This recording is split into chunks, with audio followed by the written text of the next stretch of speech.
Hi, my name is Gaspard, and I'm going to talk to you about differentiable radiosity for inverse rendering. So first, a few reminders about differentiable rendering. So in standard rendering, you have a formal description of a scene, so geometry, materials, camera parameters, lighting, etc. And you have this function, this rendering function, which produces a grid of pixels representing light intensity. In inverse rendering, you compare this image to a reference image using a loss. And in differentiable rendering, well, you want to provide gradients of this loss with respect to some parameter alpha of the scene. Well, there are a lot of work related to ours. So, for example, differentiable finite element methods. So they don't target specifically rendering, but there's also this idea of a differentiable pipeline in order to perform inverse simulation tasks. Well, differentiable path tracing is probably the standard nowadays to perform differentiable rendering. So, for example, in Mitsuba, the idea is to use Monte Carlo estimators to solve and to differentiate the light equation expressed in path space. However, stochasticity and Monte Carlo estimators may degrade the quality of gradients. And finally, there are some methods who perform differentiable radiosity. So those works are probably the ones closest to us. So first, for example, neural radiosity, developed by Adadan and colleagues. These methods use an implicit representation of radiant that they train using images. However, actually, it's not a radiosity method, and they build their solution upon Mitsuba, so they inherit their potential drawbacks. And more recently, Zhang and colleagues, they also use a radiosity formulation, but for their differentiable pipeline, but these are specialized for Gaussian surfers, and they also use Monte Carlo estimators to solve light transport. So now I'm going to give a bit of reminders about radiosity, because that's what we're going to use. So radiosity is a class of rendering algorithms, which are actually finite element methods. So they discretize the light equation into a linear system, which I put here, so it's very simple. E on the right is the emissivity distribution, so this describes primary light sources in the scene. L on the left is radiance once light transport has been performed, and the matrix of the system, gamma, is actually equal to identity minus one bounce of light.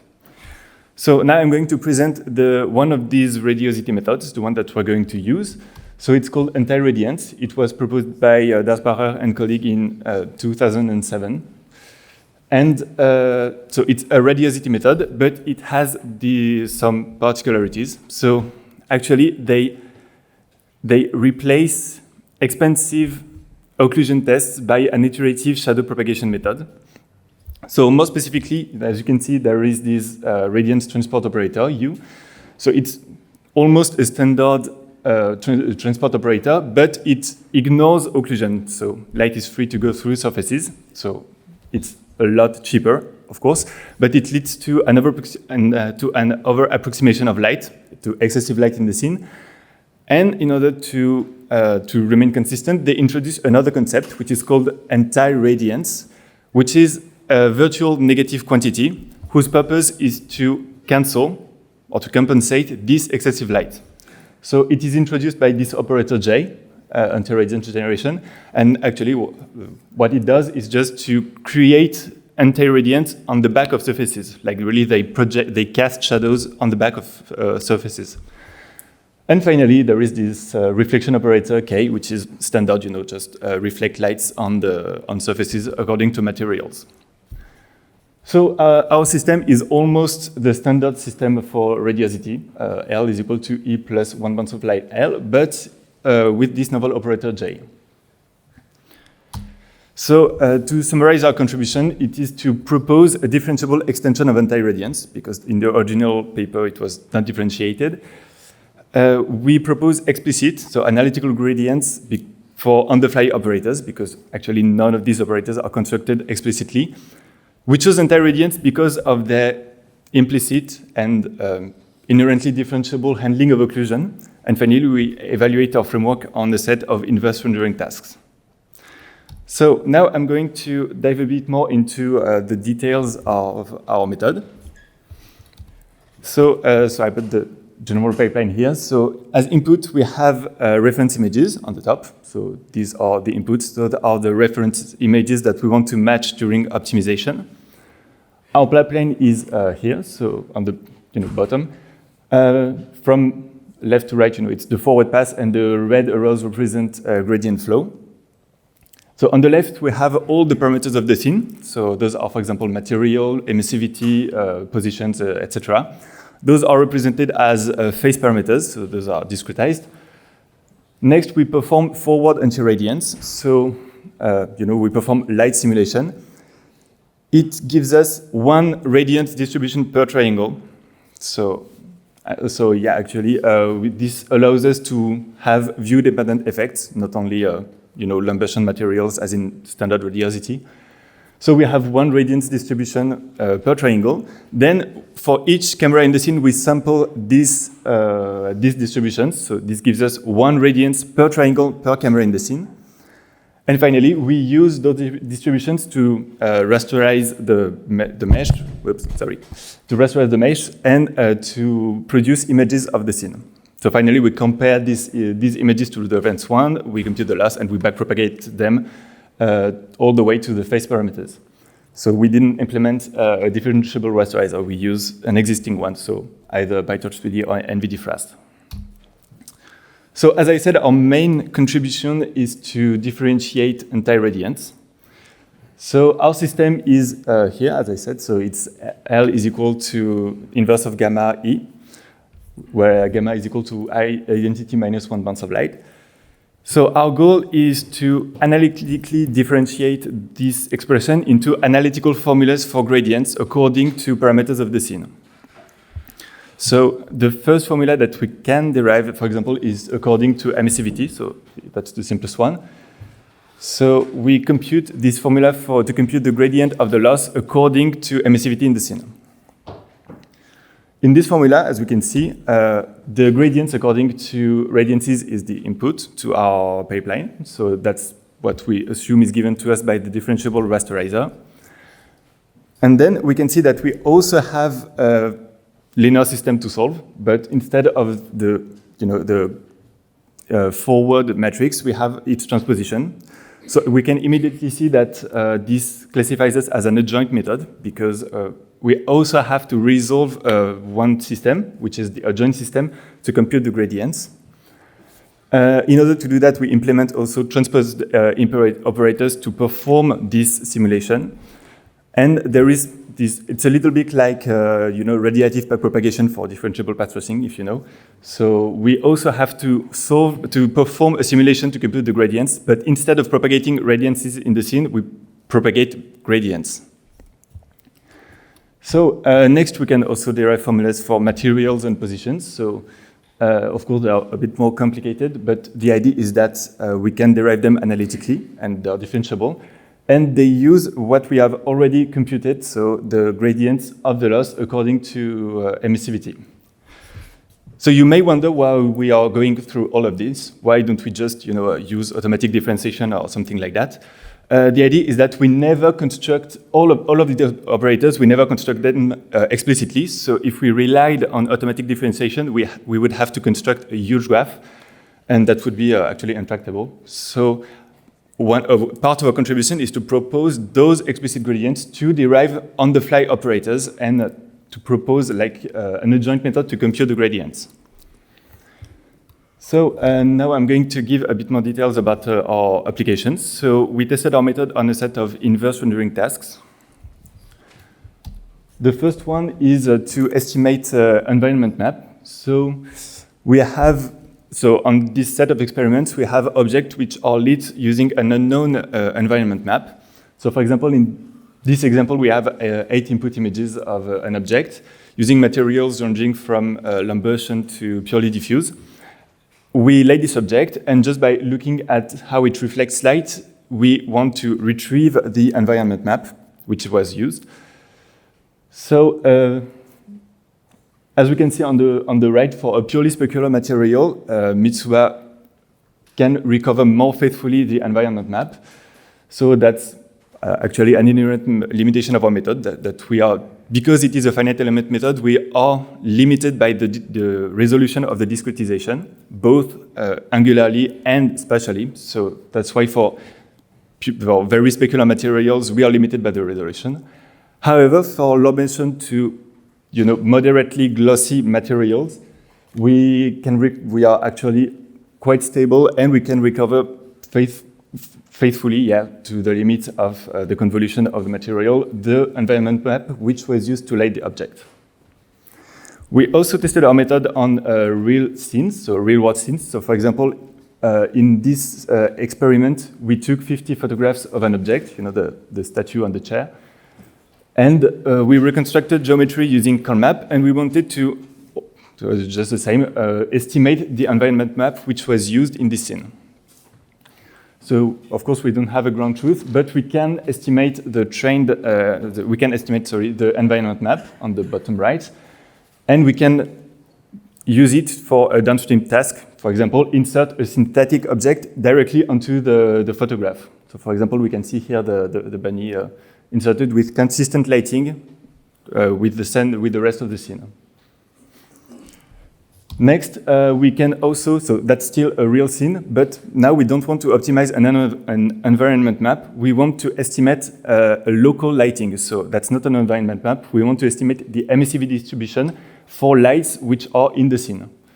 So in this example, we have, I don't know if we can see very clearly, we have a small statue in a box which is lit by 2 lights. One is direct, the red, and the other one is indirect. So the white one light the wall, and the light is reflected onto the rest of the scene. We can see that it's the same. We can actually also estimate the emissivity lighting, and then we can insert a synthetic object into the scene, so Suzanne here, and it's consistent with the rest of the scene, both for indirect light and for direct light, as you can see here. So, the final task that we tested our method upon is for position optimization. So in this scene, we have a bunny behind a wall which is hidden from the camera. So you can see the camera is on the right. There is a wall which acts as an occluder. And we want to estimate the position of a bunny behind the wall. So it's, and how do we do that? Well, we assume that we have access to only one image, the one on the bottom left. And we want to use it and only indirect cues to estimate the position. So we only base our method on indirect cues like a color cast on the wall in order to estimate the position.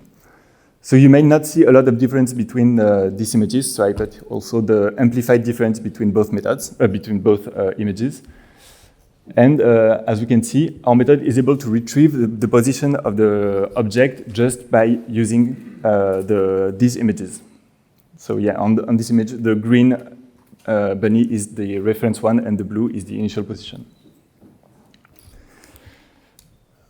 All right, so to summarize our contribution, we propose a method which is both deterministic and stable. So those are actually, advantages of finite element methods. We propose an explicit representation of radiant distribution. So this allows us to perform downstream tasks like object insertion very naturally. We also have some advantages which are classical to radiosity compared to differentiable path tracing. For example, it's very cheap to add cameras in the scene once we have performed light simulation.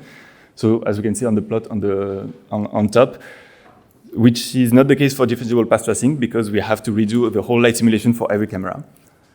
And we also have limitations which are standard for finite element methods, so for radiosity. For example, we have a discretization, so it's inherently an approximation. And by default, the time is quadratic in the side of the mesh. So as a future work, naturally, we could try to implement standard improvements of radiosities for speed, for example, hierarchical radiosity, etc. As a future work, we would also try to exploit the linear nature of the solutions. So for example, we can see that when there is an ambiguity in the scene, which is often the case for inverse rendering tasks, with our method, the space of solution is a bounded convex polytope. So it has a very comfortable structure, and we would like to try to explore it and know if we could have more details on its structure. And thank you, and I will take questions if you have them.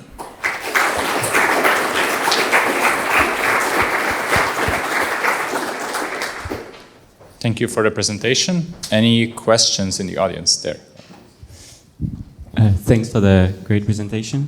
I have two questions. The first is a small one. When you work with photographs, how do you estimate the camera position? Is it something you know because you've measured very precisely? No, we use a Colmap to reconstruct both geometry and estimate camera poses. So it's not exact. We don't do it from the cameras. It's an estimation, but it's actually faithful enough for us for the rest of the pipeline. Cool. Okay, thank you. And the second one is about applications.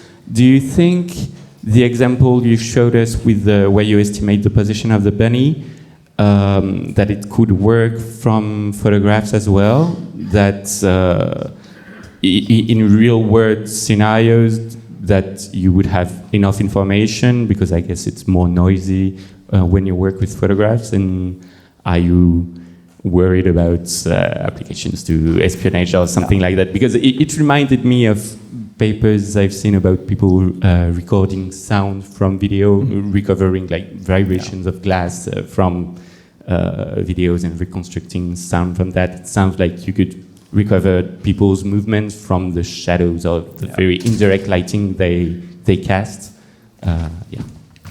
So just with our method, so just with a differentiable pipeline, in theory it could be possible, but it would be so sensitive to noise that I don't think it would be just possible just with photographs. For example, it would be so sensitive, for example, to the quality of geometric reconstruction that even very small errors would lead to huge difference, for example, on color casts or things that are very subtle. So I don't think it would be, I think it's so dependent on all of the steps before that it would be very hard just with our methods.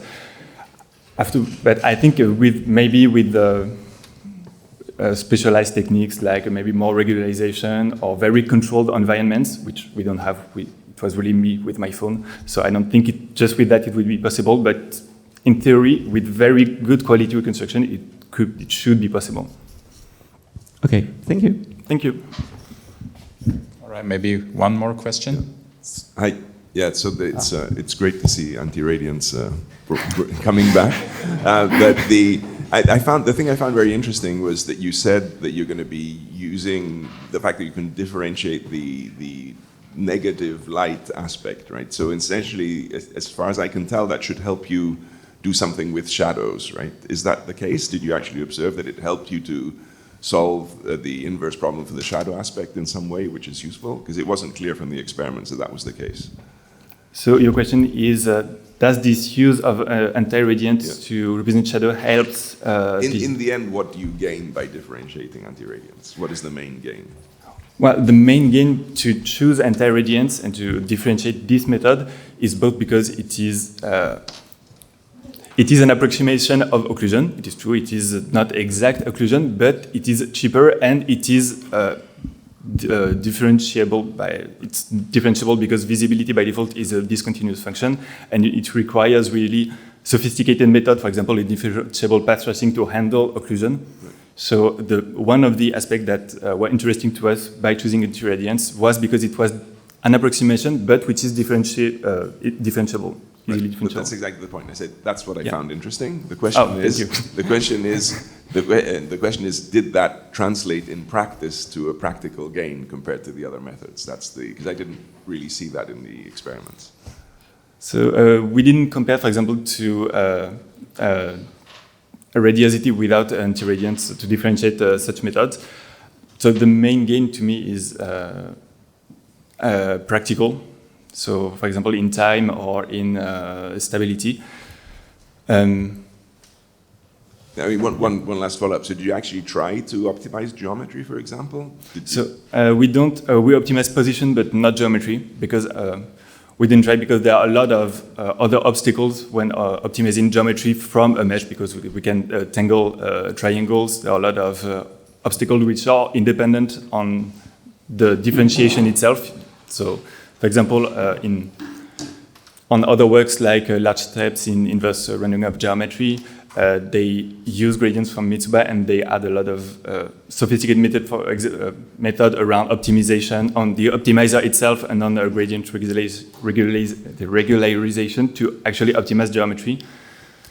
So the short answer is we didn't try to optimize directly geometry because we just wanted to propose the differentiation, but it could be it would be further work actually to see how we can.